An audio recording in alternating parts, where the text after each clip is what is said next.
Welcome to Zen and the Art of Real Estate Investing. What if you could learn from experienced real estate investors, find out what got them to where they are now, get insight into their daily habits, and take these insights to inspire your own growth? Each week, Jonathan Green shares an in-depth look at the mindful approach to real estate investing. Jonathan is a lifelong real estate investor, advisor, and coach, as well as the founder and team leader of Streamlined Properties. Whether you're looking to start from scratch, get to the next level, or just for a straightforward and honest approach to real estate investing, Jonathan seeks to provide a free mentorship program you can take with you anywhere. Now, here's Jonathan. I started this podcast because I was so interested in the mindful approach to real estate investing based on my background and my journey. So you know I love a mindset episode, and that's what we have today, episode 170. My guest is Matt King, the CEO of Gobundance, but what we talk about is how to walk the path to a mindset of abundance. This is a show about real estate investing, but also about mindset and the mindset that you need to succeed in this field. Let's go. This is episode 170 of Zen and the Art of Real Estate Investing with my guest, Matt King. Matt is the CEO at Gobundance, and he manages DRO Investments, a family office based in Austin, Texas, where he oversees multiple portfolio companies. But Gobundance, if you didn't know, is a high-level entrepreneurial group that has been going for a long time, and Matt is running that now. Matt, welcome to the show. Yeah, thank you so much for having me. Thank you for your flexibility in getting this booked. I know we had it on the calendar a couple of times and had to slide it, so I'm honored to be talking to you today. Yeah, well, I'm excited to work through that and get you here because I knew this was going to be a great episode. And I usually start with the background on investing, but I want to start just with Gobundance because Gobundance is really about a mindset, right? Yeah. Look, Jonathan, I think all of life is a mindset. And yes, Gobundance specifically is about a mindset. You know, I think from my perspective, there's two sides of the coin. There's abundance and there's scarcity. And unfortunately, that side of the coin, which if you're looking at a quarter might be a little bit thicker, I believe in life isn't there. Like it's one or the other. And from my perspective, Gobundance and the community of Gobundance is all about trying to live into abundance. And it's hard. I say trying to because it's never a perfect situation, right? Like there's moments where even I get lost into that scarcity mindset and that scarcity thinking. But if you truly want to live the life you desire, you have to first accept that you need to live into abundance. And in order to live into abundance, you're going to have to change who you are as a human, not, drastically, but you're going to have to change the stories and the narratives that you've been given from adolescence all the way up, right? Like nobody does it intentionally. Nobody means to. But at the end of the day, we reside in a society where generally speaking, we come from a very scarcity perspective, right? Like, Don't give too much. Don't share this. Be careful here. Watch this, right? And it's all basic common sense, right? I have young children, a 5-year-old, a 3-year-old, about to have a third child. And when we're thinking through parenting, for example, like the number one word we use as parents, no, right?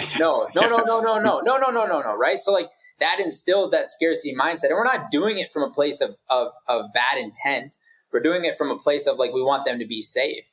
And ironically, yesterday, I actually talked a little bit about on social media and then with my family and some friends, like, what would it look like for us as parents to get rid of the word no? And my wife immediately is like, well, you're just going to say yes to ice cream every day? Like, no, that's not what I'm saying. That's not my perspective. But rather than saying, no, you can't have ice cream, what if the response was, hey, I hear what you want is ice cream. And we have to be very sensitive to what we put in our bodies because our bodies are these well-oiled machines. And today might not be the best day for ice cream. Would you like to have it tomorrow or the next day instead? And just reframe things, right? Reframe things from a curiosity perspective rather than like a limitation and no perspective. So I believe Gobundance is going to change the world. I believe we already are changing the world. It's an incredible group of people that are just trying to become 1% better in all aspects of life and put one foot in front of the other. Do so with vulnerability, do so with accountability, do so with consistency, and do so understanding that we're not perfect. And so it might be one step forward today and tomorrow might be a half step back. But the question is how long will we choose to stay in that rut? And I tell people all the time, Jonathan, that the only difference between a rut and a grave is how long you choose to stay there. So on this journey, on this path toward abundance, you just can't choose to be stagnant. You've got to recognize, wow, today didn't go the way I had desired. Tomorrow's a new day. Get up, make your bed, and move on.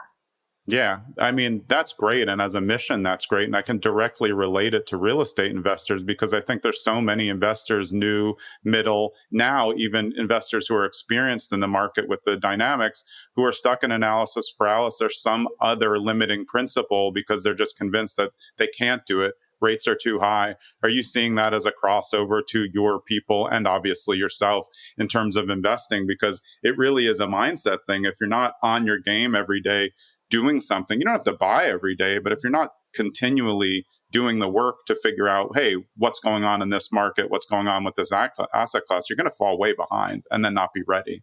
You're spot on, man. And everybody thinks that they can stand there and wait for the perfect pitch. And when the perfect pitch is thrown, that they're going to be ready to swing. But what they don't understand is if you're not looking at deals, it's almost impossible. I would say it is impossible, but I'll just say almost to be kind.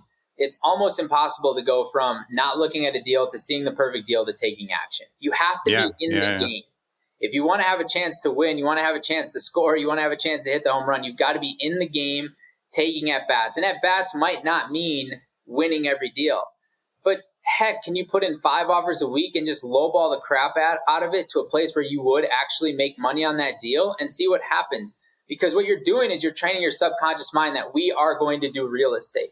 And if you choose to just sit on the sidelines and go, rates are too high, now is not a good time, what you're telling your mind and your body and your being is I'm not a real estate investor. Yeah. And so your actions have to be in alignment with your words, regardless of what's going on in the marketplace.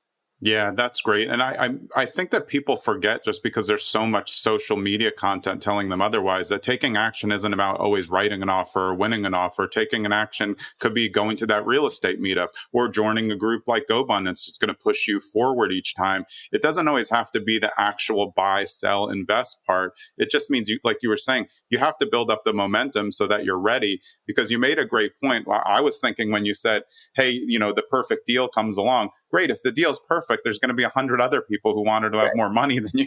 So you're out on that anyway. Correct. Yeah. And I think what you're saying is spot on. I think a lot of people lose sight of that taking action is all around what action do I take that generates the result. But what we're talking about are like the leading indicator actions, right? Like listening to this podcast is a great example. I mean, I episode 170, I heard you say. Yeah. So that means if you don't feel like now is a good time to put in an offer, you have 169 hours of content you could go consume to become a better version of yourself. Like there's always action to take, and that action doesn't always look like action that's going to be result oriented instantly. But you have to understand that I believe success is like planting seeds to grow flowers.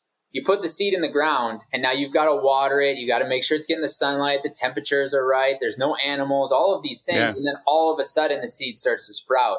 If you're looking to invest in real estate and you haven't started yet, think of yourself as that planted seed. Now, what do you need to do to water and make sure the sunlight and the environment is correct? So when the opportunity does present, you can jump through the ground and then thrive in the marketplace. Yeah, and an important crossover with what you guys do at Gobundance, I think, is if you're not personally doing that for yourself as well, you're not going to be ready to do something with money. No. If your life is in chaos and you're not working on yourself and upgrading those things that will help you be better and surround yourself with people who all want to do the same, when that deal gets presented, you're not going to be looking at it the right way because everything else is in chaos. Have you found that that's part of something that helps people gain the confidence and the camaraderie to do any part of business? Because now they have all these kind of mentor friends, colleagues who are all focused in the same direction. Absolutely. And, Jonathan, what I would say is I was researching eagles recently just because of one of the speeches I give talks about eagles. And there's this concept of how an eagle soars, right? And when we think through our life, a lot of people like to think through balance with regards to buckets. So I only have a finite amount of water. I have all these buckets in my life, business, personal, professional, health, etc. And so now how can I separate this water such that my life lives in balance? And I was like really bumping into like a ceiling, if you will, with regard to that concept because I was feeling frustrated. Like, I'm like, why is there only a finite amount of water? Blah, blah, blah. Right. And so as I was reading about eagles, it kind of hit me like life is about balancing as if you were an eagle soaring. There's wind under your wings. There's wind above your wings. And really all we need to do is constantly make sure that we're soaring at the right angle to arrive toward our destination. And so what I've found is if you think through an eagle and let's say the left wing is all business and the right wing is all personal, if that eagle is drained down from all of the left wing activity, that thing is just going to fly in a circle nonstop, right? But if it finds a way to get that balance and that sort of soaring ability that an eagle does, now all of a sudden we can arrive at our destinations. And I believe, Jonathan, that life and business is the same. And we see that all the time in Gobundance. If your marriage and your health is better, your business will not be worse. Yeah, for because sure. you have more to give to it. Yeah, and you feel better about yourself. Right. No one's making the best deal when they feel terrible at themselves. They're usually acquiescing to something because they just don't have the power to kind of push back. That's right. I was thinking when you were making the eagle analogy, though, in terms of like we always say that you are the sum of the 5 people you spend the most time with, and I'm sure that's part of Gobundance. But I was thinking on the eagle analogy of somebody sitting on the wing. And if you have the weight on one wing of someone who's always bringing you down, like that's your friend who doesn't want to grow right. in whatever business you're in. If you're 3 of your top 5 friends are just negative all the time, you're not going to be in a position where you're going to be at your best to grow. And that's where camaraderie comes in. It's why I always push people to, even if you don't know anything, if you just start going to real estate investing meetups, wherever they are, they're everywhere, or just start one, you definitely started your path. Like you said, those are the beginning steps to it. And that is taking a big action, is getting out of your house, out from beyond the computer, and going to talk to people who are really doing instead of watching TikTok videos. Yeah, look, I tell people all the time, eagles soar with eagles. They don't soar with pigeons, right? And there's really only one bird that will attack an eagle, and it's a crow. And the way that the crow will attack an eagle is it will latch onto its back. And how an eagle defends itself is it flies to an altitude where the crow can no longer breathe and it falls off. So you have to look at the toxic relationships in your life as that crow. And I'm not saying to forget about them forever. I'm not saying to like you're better than them, ignore them. All I'm saying is recognize that if you're trying to go to a different altitude with something that doesn't want you to or doesn't have the confidence in going to that altitude with you, its only ability is to pull you backwards. And it's not like intentional, it's just subconscious, right? So you have to really audit the people you spend the most time with. And that's why we've came up with an exercise called the Empire Expander activity that we do inside of Gobundance, where our members are auditing their empire with regards to business and auditing their empire with regards to their personal life on a quarterly basis to make sure they know where they need to give energy, they know where they're losing energy, and they know where they maybe need to change some of the relationship dynamics with regards to how it could be limiting them or helping them get to where they want to go. Yeah, and you talked about vulnerability as a big part of it too, and I think that's so important because if you're not being honest about the things that you're not doing well, you're not going to give people the opportunity to assist you anyway. It's like people who go to therapy and just lie. No, everything's great. Well, why are you here? You have to dig deep to get some help there, and I think that is really a lot of the problems with newer investors who can't get started. They just keep doing the same cycle. They're either looking online or they're not connecting with anyone real. They're watching a bunch of content. So of course they can't make that first step because they don't even have the confidence to get there because they're not being real about what their limitations are. Maybe it's money, maybe it's mindset, but those are things that you can work on with other people who are all like paddling in the same direction. Yeah, I agree. Yeah, so let's go back on your background. When was the first time that you remember being interested in real estate just as something that might play a role in your life? I would say it was probably when I was like 14 or 15. I remember being down in Florida on spring break at my grandparents' condo building and asking my grandfather what one of these guys that lived in their building, I'm like, what does he do? Like, he's always fishing. Like, what does he do? He's like, oh, he's a real estate developer. I'm like, what the heck is a real estate developer, right? So And my dad growing up had always worked for a big real estate company, but I had never seen the owner. So I never really understood what real estate could do or what it would look like. I just kind of always understood it as like a means to live, right? Yeah. And so when I saw this guy fishing all the time, it kind of hit me like, oh, well, you could fish all the time if you owned real estate. That's pretty interesting. So I think that would be the first time I really started to think about how it could play a role in my life. Yeah, and when you eventually got up to buying whatever was the first piece of real estate that you bought, what was the thing that pushed you to finally do it? Was it a personal purchase or was it an investment? So the first deal we ever did was an investment, and it was a flip, and it was just kind of like, you're either going to talk about it or you're going to be about it. And I just got sick of talking about it. Like, I got sick of looking at my goals every year, like flip one property, buy one property, and finally I was just like, screw it, let's just do it, right?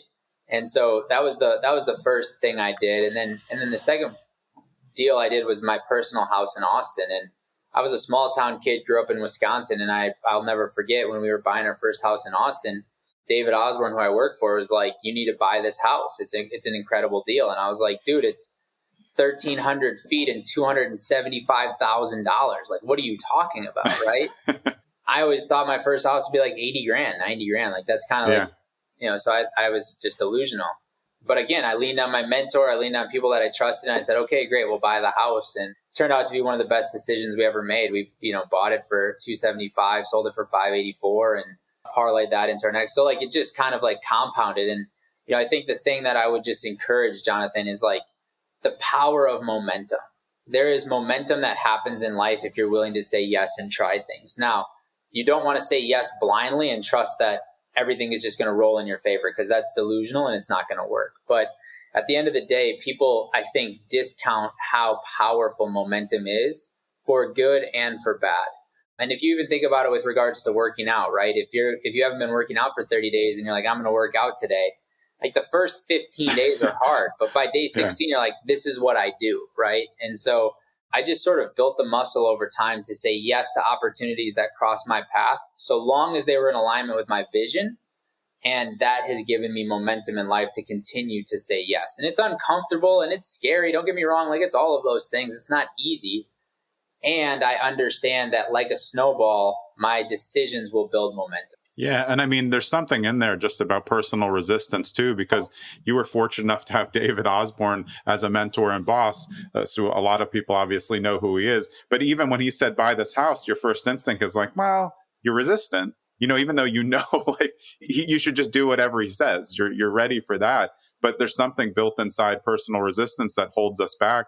And what do you think changed your mind to say, like, actually, he knows and I'm ready for this? And I know you said before, it was like, I got to get off the sidelines, but there has to be something too in the mindset of like, it's time to move this forward.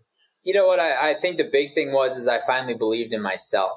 I have always had a lot of confidence, and I've always been like very competitive from an athletic perspective. And I've always known that I could like find the way or make the way. But I think it was, I finally found confidence in myself, and where that confidence came from specifically was my wife. I mean, she was just my girlfriend at the time, but she was kind of just like, you've got this, go for it. Right. And sometimes all we need in life is just that slight breeze at our back to put wind in the sails so we can take off. And I just needed that sort of words of affirmation or that acknowledgement from somebody I loved and trusted and respected and didn't want to let down, to say like, I believe in you. And so now I kind of try to make it a point to go out of my way to find people that I can say the same message to.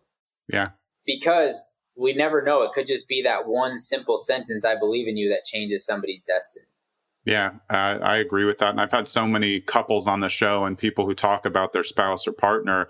And it's always that it'd be very hard to be good at something that you're looking to spend both of your money on if the other party wasn't, let's do it, because you'd always be fighting uphill, and it wouldn't be a comfortable place. But I've heard that a lot, where it is just that like, yeah, I'm in it with you. And then you're like, wow, okay.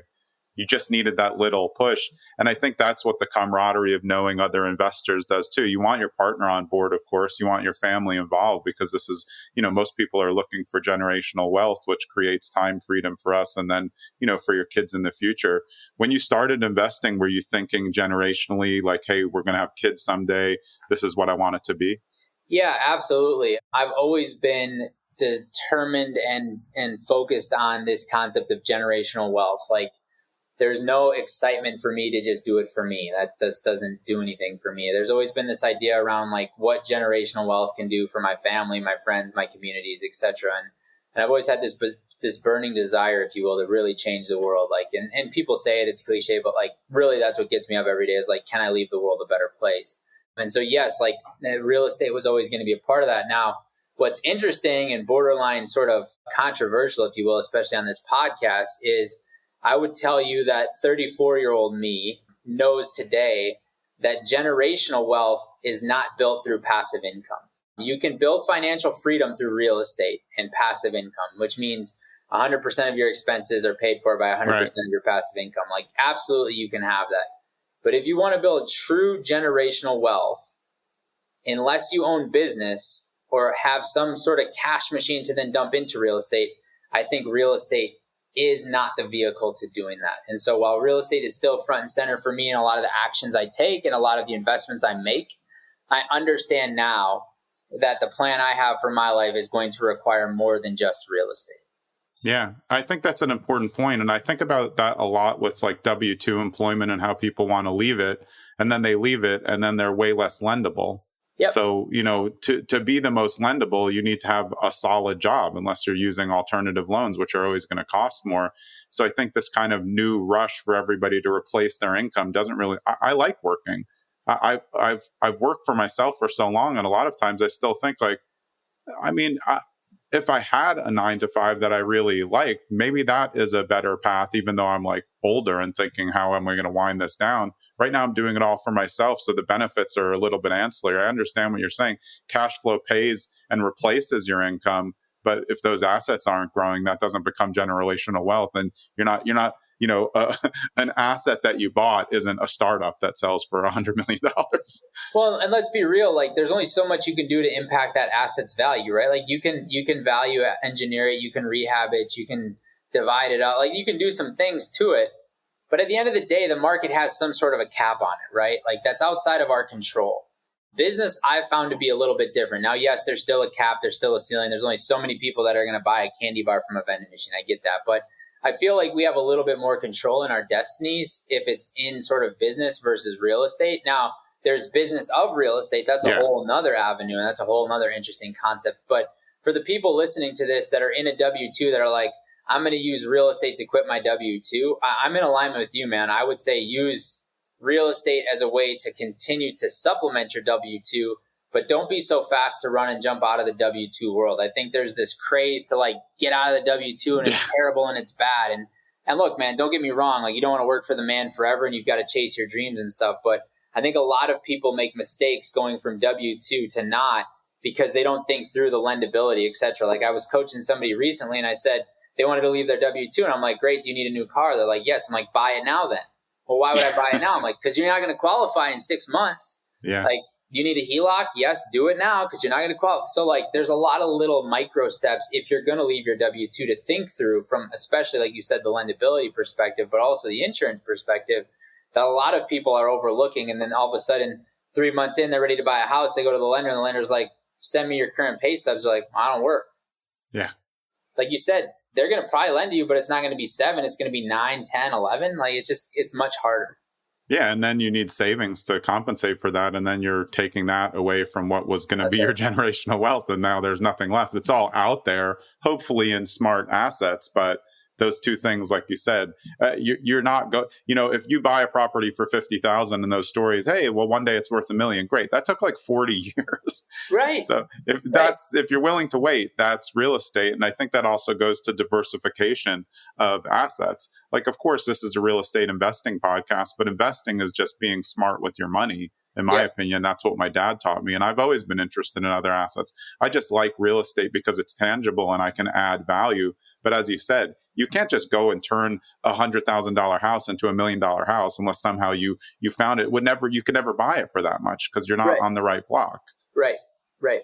Yeah, it's interesting how those things correlate, but how it all goes back to really what people are thinking about themselves and how much work they've done, because you can't really push forward in any career or even as an investor or as someone who wants to grow businesses if you're not doing the back work to really, get everything in check and move it all forward. Yeah, and that's all of life, right? Like there's so many people that want to reap the benefits and win the gold medal, but they aren't willing to put in the efforts and the energy to get to that stage in the first place, let alone then win it, right? And so, a lot of people that I've talked to that just met me or just saw me are like, oh, it must be nice. Like, oh, wow, this is cool. Wow, this life. And like, what they don't understand is it's a 10-year overnight success. Like they miss the 80-hour weeks. They still don't see the emails on the weekends, the calls on the weekends. They still don't see the time away from my children, the time away from my wife. Like there's a lot of work that goes on when nobody's watching in order to be able to have opportunities in your life that you desire. And many people think that there's a magic bullet. Many people think that there's a way to not do it. And look, there might be, but I haven't figured it out yet. Yeah. And I mean, I think you have to like working too. If you like working, you're going to earn more. You can't, if you expect it, as you said before, to just be passive, you're not going to be earning as much as you think. I don't like passive income. I mean, I like passive income. It's awesome, but I can't really directly influence it much more once it's going. Yeah. So I like things that I can directly influence and build on. And I like building things as well. I'm sure you do too. Yeah. Hey, it's Jonathan. This is your regular interlude between the episode with no pitches. It's just a small conversation, usually a hint to something that I want to alert you to. But recently I've just been talking about the episodes, and what was so interesting to me is I got to learn more about Gobundance through Matt, and obviously we're not pitching Gobundance. I have no codes to sign up for it, but the idea behind it and the idea behind the values that Matt brings to the table, I hope you're getting it in the first half, and if not, you're going to get a lot more in the second half of this episode. Let's get back to it. Do you think that social media is affecting like how people are looking at this growth phase? It seems such a short-term mindset from so many people, like when I'm reading forums or trying to help people, that they are looking for that overnight success, not thinking or remembering that Mr. Beast made videos for 8 years and no one even knew who he was. And then one day they're like, oh, it must be nice. I think social media is absolutely sort of tainting, if you will, the reality of which success is possible. Yeah. You know, social media doesn't do a great job of spotlighting the person who recorded videos for 8 years and failed and still lives in his mom's basement, right? Like, they don't talk about that one. I think the other thing is social media has given a platform and a voice to people who maybe aren't as legit as they optically look to be. I mean, I was sent a video last night by my sister, ironically. It said like the 7 safest real asset classes in real estate or some bullshit like that. Yeah. And it just like so happens that my sister, who runs in a totally different circle than me, saw this video, and I knew the guy. And I was like, wow, isn't it ironic that he said that's the number one asset class, but as a syndicator, he has assets in that asset class that are failing and he hasn't done distributions on. I'm like, this guy's a fraud, like an absolute fraud. But the video had like 700,000 views. Yeah. And I was like, this is what's wrong with the world, is like nobody's auditing this and going like, hey, dude, let me call you on your shit. This sucks, right? Yeah. So yeah. I think you're spot on. I think the most dangerous thing we can do as humans is compare ourselves to somebody else, right? Now, look, it's great to idolize people and look up to people and desire to have the skills or the mindset or the abilities they have. But when you start to look at them from a judgment perspective of like, I'm further behind than them, I think you might as well just throw in the towel. I think life is over, right? And I think you'll start making stupid decisions that go against the visions you have for your life, that go against logical choice to get you to where you want to go, because you're doing it from a perspective of, I want to be them. I want to be where they're at. And I think that the most powerful thing we can do on our journeys is embrace ourselves, embrace our true core self, and know that if we live in relentless pursuit towards our vision day in and day out, we will get there. And we will get there in a much more fulfilling manner than the Facebook, Instagram reel makes it look like. Yeah, absolutely. And don't you think it's important for people to have somebody who's not always going to pat them on the back, not in a like, hey, take you down negative way. But what I've found is a lot of people will pose questions to me. And if I don't answer exactly the way that they want me to answer, which is following, their trajectory for their plan, and I think it's stupid, then I'm not being helpful. And I'm like, well, me saying no is helpful because that's a bad deal. You're about to lose all your money. But I think it goes with that social media concept. They're watching. It seems easy. So, hey, here's a deal. I must be the only one who can see this because I'm the only one who likes it, which is crazy. But I think that's a pothole too. Yeah, but look, that's how we've been trained, right? Like there's this incredible thing called the Google machine. And how does Google spit out its answer? Based on the way you ask the question. I can get you 2 completely different answers for the same question based on how I phrase the question. Yeah. And so we as humans are sort of being programmed or trained, if you will, to have what I call confirmation bias, which is I only want the answer that I want. And if you don't give me that answer, then you're wrong, I'm right, right? And so what I'm always looking for is I'm looking to avoid this concept of groupthink. And groupthink is everybody comes together like, oh yeah, it's a good deal, it's a good deal, it's a good deal. But nobody actually looks at the deal. Like, oh yeah, he's a good guy, whatever it is, right? The story. I think it's very important in your life, both personally and professionally, to have a board of directors for you that aren't afraid to say, no, that's wrong, that's bad. I mean, I've got a lot of people that I work with on a day-to-day basis, and some of my most valuable people are the ones that say no to everything because it forces me to think, it challenges me to think differently, and it forces me to really understand what I'm trying to accomplish because I know I'm going to be met with resistance. And so most people lean away from that because it's harder. I lean into it because it's much more powerful for me to get to where I want to go. Yeah, I would relate that to what you said at the beginning about saying no to kids. It's, well, yes, this will work, but you have to do A, B, and C because that's not clear from this plan. That's really what no is in business. It's like, no, this doesn't work yet. You know, these are the things that I think are missing from a consumer standpoint. And then you have someone who is assisting you, but the right way. But it's just a weird culture thing now where people just want to get yes along. And that's just, you're always going to lose in that scenario because people are not even paying attention. Oh, you want to hear yes? Yes, you're great. You know, you're good at everything. You know, doing a first flip with no money, you know, at 20% hard money. Great idea. You know, that's what they want to hear, but that's scary to me. Well, yeah, and I did it in the middle of COVID when the government printed trillions of dollars and everything went up and to the right? Like, I think also it's important to understand that moments in our life are just snapshots in time. And so it's very dangerous to make decisions based off of those snapshots and think that you are the reason that it succeeded, right? Like the rising tide lifts all boats. And so you have to be willing to be ruthlessly honest with yourself and operate with radical candor and go like, wow, I got lucky. And like, that's my favorite thing in the world. Like lucky is awesome because luck is when preparation meets opportunity. So if the opportunity strikes and we're prepared, awesome, we got lucky, we killed it. But don't be delusional and think like, wow, I'm just the best flipper in the entire world because I knew the exact time to buy the right asset and now I can buy anything and crush it. Like that's a very dangerous place to be. Yeah, and I think most people who get, quote, lucky are, as we were saying before, they've been doing the work. They are in the right place at the right time, but it's because they placed themselves in that place by not opting out for a time being. So sure, is it lucky? Yeah, I'd like to be lucky too. I think it's a great thing to be lucky. I think all successful people have had some lucky entrepreneurial endeavors in their lives. It's impossible to get lucky if you aren't in the game. You can never make a hole in one if you don't swing the golf club. You can never score a goal if you don't kick the ball. Like you have to play the game. Yeah. I wanted to ask you about mentorship because you've had two just unbelievable mentors in your life, Pat Hyben and David Osborne. How did you come across both of them and what did finding mentorship mean to you? And then also, how did you do that? Because I think a lot of people struggle to find mentors because they're doing it the wrong way now. They just have an ask, I want a mentor, but they're not looking for how to get it. So give us a little information on how it worked for you. Yeah, so look, I got lucky. I met Pat Hyben volunteering at a camp for children with incarcerated parents. But what I don't often share is I asked him probably 500 questions that day. I listened to every single answer. And when he said he was an author, I ordered his book on Amazon. I read it in a day, and then I reached back out to him. Yeah, that's great. I think the number one mistake people make right now is they go to people and say, I want a mentor, help me.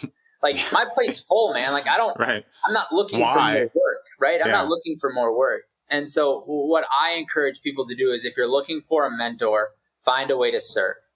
I believe that service is the Trojan horse to knowledge. And so how I did it was I served people. And I served them without asking for anything in return. And I trusted that through service, I would ultimately gain the knowledge, experiences, and opportunities that I desired. And so people say, well, that's okay, good. How does that look, right? Well, if people want to learn from you, right, you've done 170 podcasts on real estate investing. You've probably invested in tons of deals yourself. You probably understand the ins and outs of deals. And people reach out to you and go like, will you help me, right? I'm assuming you live in a house. Is that correct? That is correct. And I'm assuming you have a yard.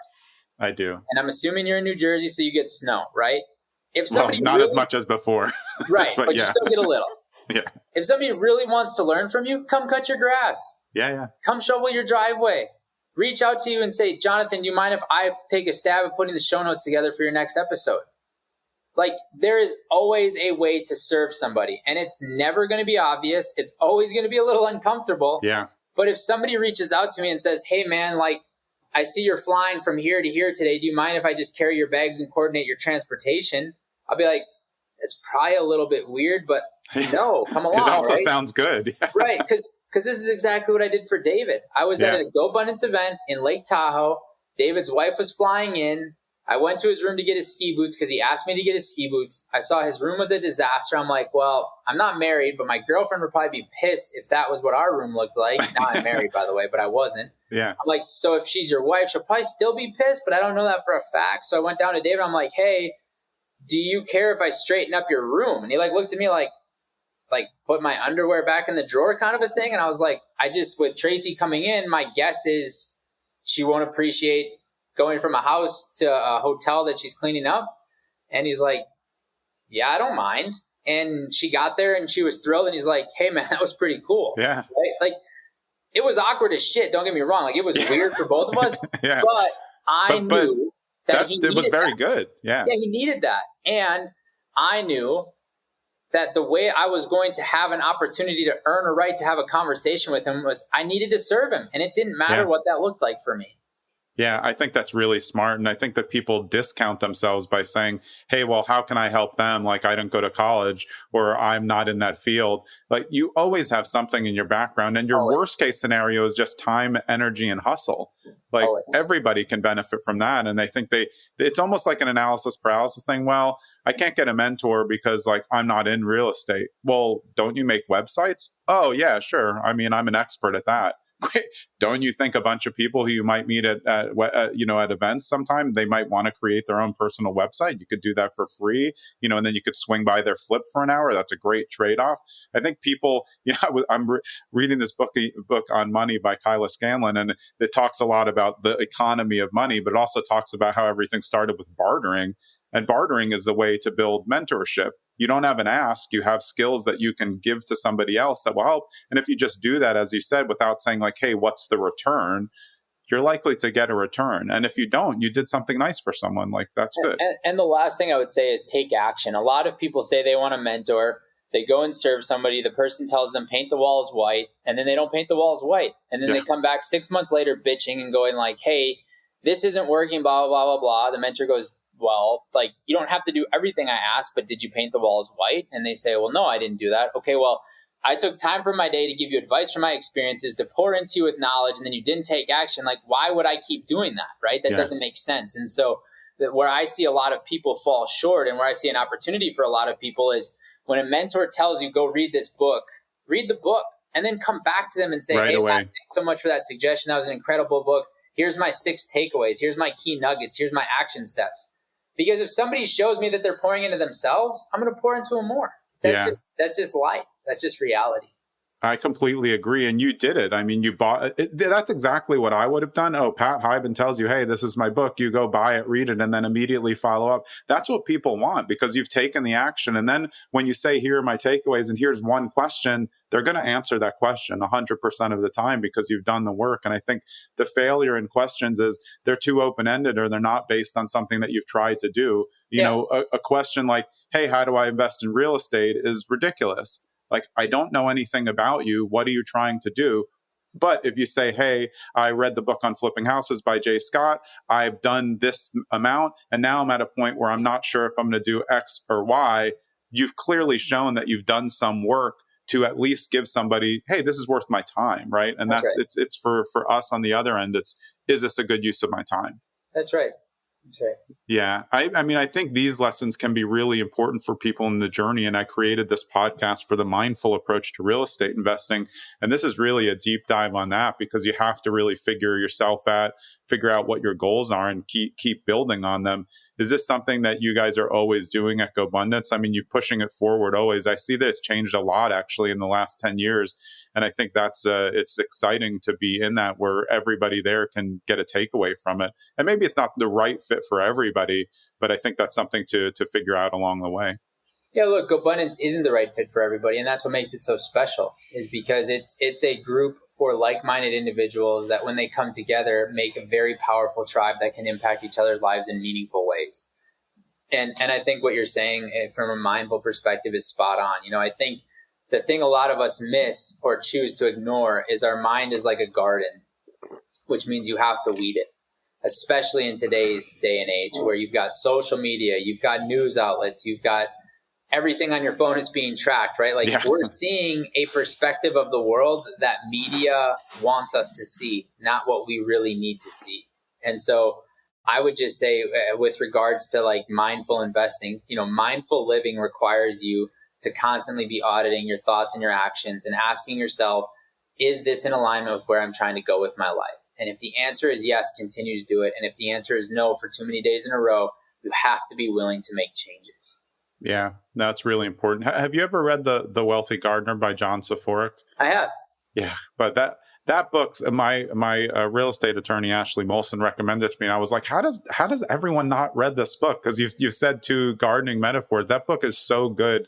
I recommend it to everybody. It's like a real hybrid of mindfulness and investing that I think people can get a benefit, because it's not nuts and bolts. It's kind of a little bit more out there, but right along the lines of what you were saying.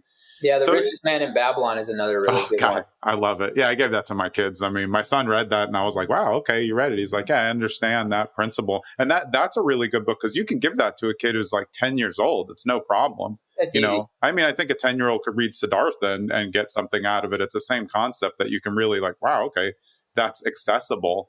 And I think it's important.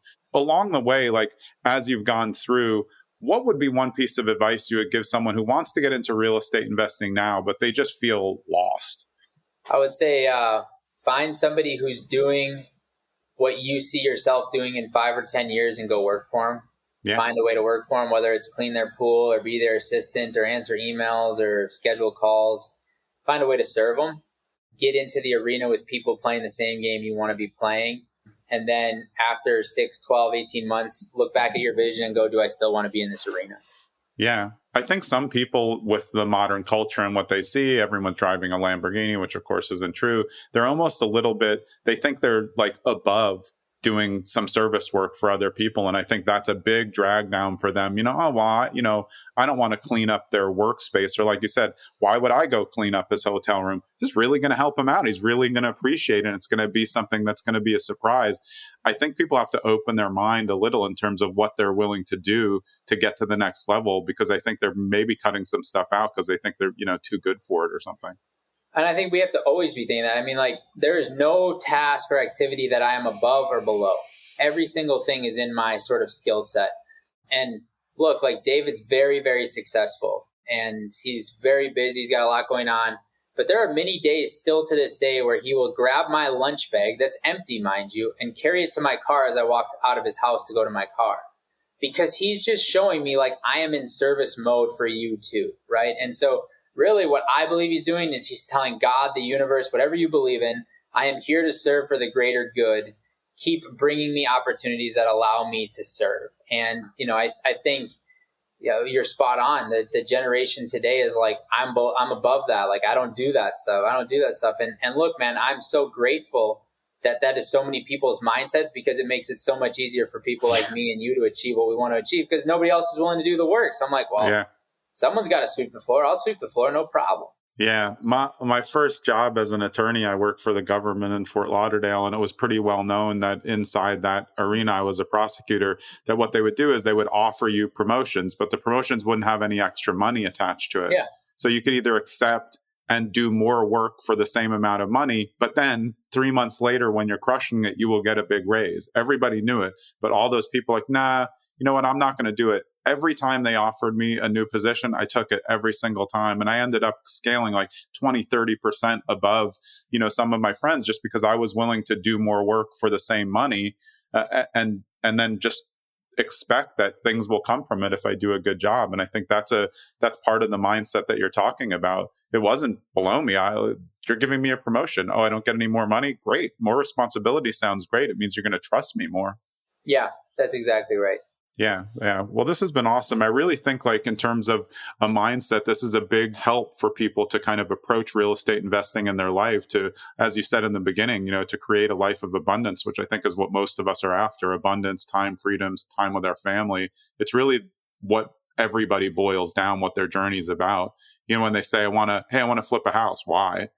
You have to go like 6 whys deep to get to it, but it's usually because eventually I would like to create some type of, wealth so that my family's taken care of. That's right. Yeah. Awesome. Well, where's the best place for people to find you? I think it's gobundance.com, correct? Yeah, you can find me at gobundance.com, or on Instagram, it's mattking.atx. I have my own website. It's themattking.com. We have a free newsletter there that we're putting a lot of energy and resources into. But yeah, I mean, just Gobundance is always an easy option, just GOBUNDANCE.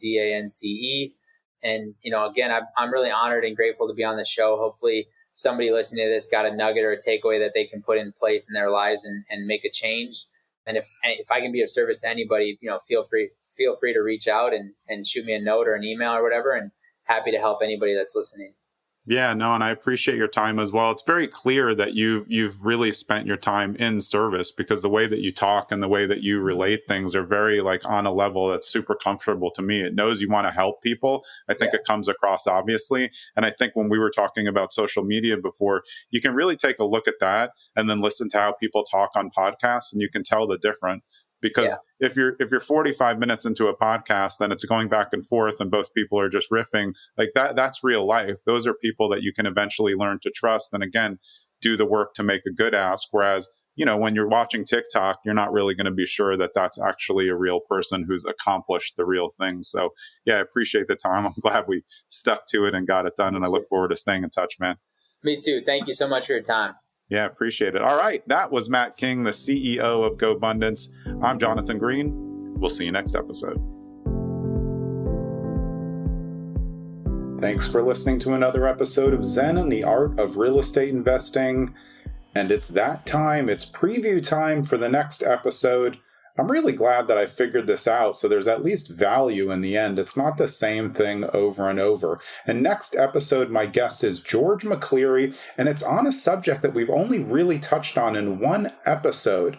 This is a lot about squatters because George founded a company called Squatter Defender, and he also has one about Title Defender, because this is a major issue in the real estate investing world today. Squatters, we go all through it. We go through George's entire real estate history and how he got to Squatter Defender and why it's so important to understand how to react to squatters, because it is real and we aren't giving a blueprint, we're giving you help. Next episode with George McCleary. See you then.